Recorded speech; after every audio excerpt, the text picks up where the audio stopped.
Welcome to your Daily Writing Habit, episode number 195. If you are writing a book or thinking about it, or maybe you've started writing your book but you're having trouble finishing it, or perhaps you're an author at the stage where you need help reaching your readers to let them know about your book, you're in the right place. Good morning, I'm your host, Christine Whitmarsh. If you're looking for me online, Christine Inc., I-N-K, christine-inc.com. Each day I'm sharing with you the writing habits I've learned over my 18 years as a ghostwriter, book coach, and author. I have found that three things in particular have a huge impact on your success as an author, and they have the ability to turn someone who doesn't really see themselves as a writer into one. Those things are writing fundamentals, productivity, and mindset habits. Here's today's quote. "There's always something to write about. If there's not, then you need to live life more aggressively." Min Kim. Now this quote speaks to a common notion that in order to have something to write about as a writer, stories to tell, you have to go through stuff. I'm substituting stuff for another word.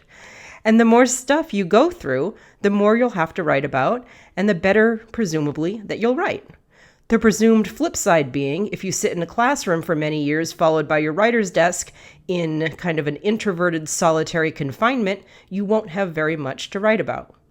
Now, my interpretation of this, of you have to go through stuff to have stuff to write about, is a little different. I see it as a message about combating writer's block through action rather than deep thought. Taking action, I found, is better for creativity. So, for example, walking and thinking versus sitting on the couch and thinking, like Thomas Edison did, going for long walks after lunch, and we know that his creative brain worked very well, pumping out hundreds of inventions. Action gets the creative juices flowing, and in the context of this conversation, action opens yourself up to experiences. Now, this doesn't mean pushing or trying to create experiences, so please don't misunderstand me. Please don't get lost in the woods or go jump off a cliff in the name of creating an experience and being a more interesting writer. That's not what I'm talking about. I'm not talking about pushing or manufacturing drama in your life because, believe me, if you're alive and out there every day, you're probably getting enough drama anyway, especially if you're around other people. What I mean is to be open, to be curious, to be open to experimenting with new thoughts, ideas, and perspectives without censoring yourself or your ideas. To find the story in your struggles, rather than immediately getting uncomfortable and trying to rush back to quote-unquote normal.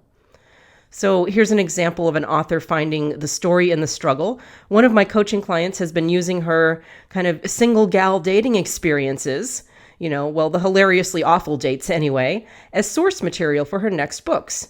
You know the adage, if people wish you portrayed them nicely in your book, they should have behaved better in real life.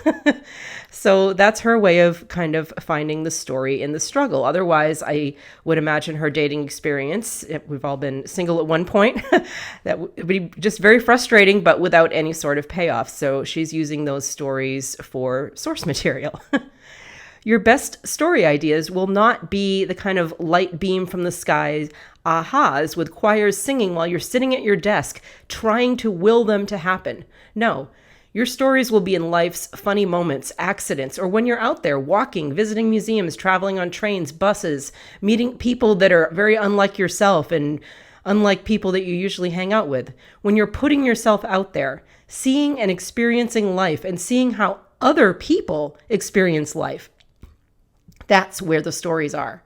Not in a book, a textbook, a classroom, or sitting at your desk banging your head against a wall or your desk, or banging your head against anything. Not recommended.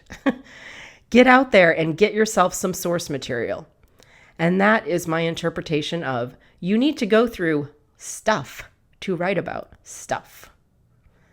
Thank you for joining me here on your Daily Writing Habit, where I'm helping you write and finish writing an awesome book. Be sure and drop by my Inc. Authors group on Facebook, INK Authors, for motivation, accountability, book writing, publishing resources, and more. Inc. Authors on Facebook. And if you know someone else who wants to write a book, please let them know about your daily writing habit. They can listen on their Amazon Alexa device, iTunes, Google Play, TuneIn, Stitcher, iHeartRadio, all the places. Until tomorrow, happy writing.